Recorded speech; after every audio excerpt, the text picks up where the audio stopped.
Bismillahirrahmanirrahim. Bertemu kembali dengan pertemuan pertama di semester 2 untuk kelas 12 mata pelajaran Sejarah Indonesia. Pada pertemuan pertama di kelas 12 semester 2 ini, kita akan bicara tentang peranan pemuda dalam perubahan politik dan ketatanegaraan di Indonesia. Di sini kita lihat ada beberapa foto, diantaranya ada Muhammad Hatta dan para anggota Perhimpunan Indonesia lain.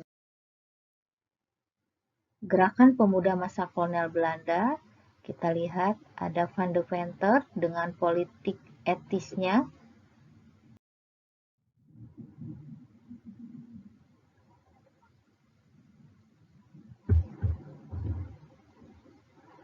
Gerakan pemuda pada masa kolonial Belanda bisa dilihat dari berdirinya sekolah-sekolah yang dibangun pada masa pemerintahan kolonial.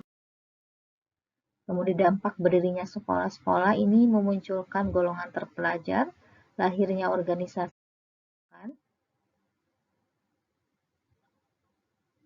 Gerakan kebangsaan ini antara lain Tomo, ada Syarikat Islam, Partai Nasional Indonesia,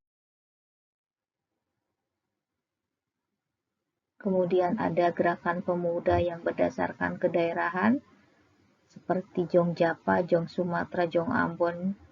Kemudian ada juga yang bersifat keagamaan, yang bersifat kepanduan.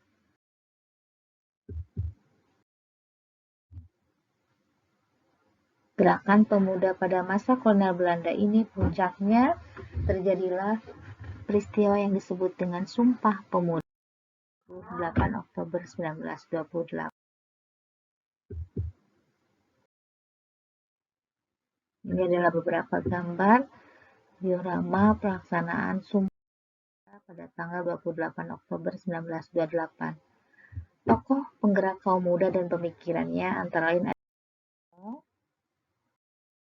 Hudi, ada Amin, ada Sir, Silas, Maria Walanda.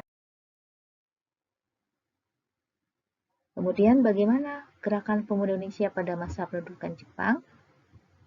Kita lihat pada masa Jepang, kegiatan pemuda Indonesia dibagi menjadi 3, yaitu gerakan organisasi pemuda yang bersifat militer dan semi-militer, organisasi pemuda yang bergerak secara sembunyi atau dikenal dengan gerakan bawah tanah, dan organisasi bentukan pemuda Jepang yang disiapkan untuk membantu Jepang menghadapi Perang Asia Timur Raya.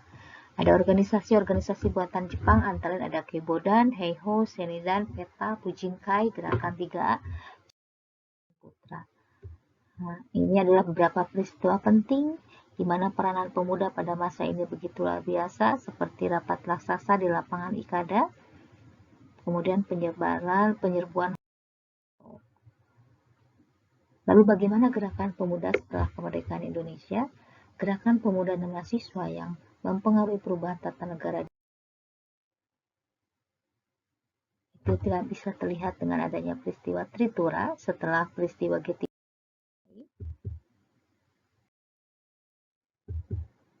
Kemudian pada masa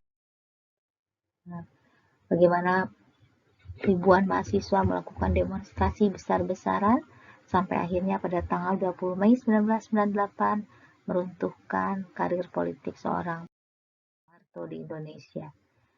Demonstrasi mahasiswa ini menuntut agenda reformasi, walaupun sampai menimbulkan beberapa orang korban dari pihak mahasiswa.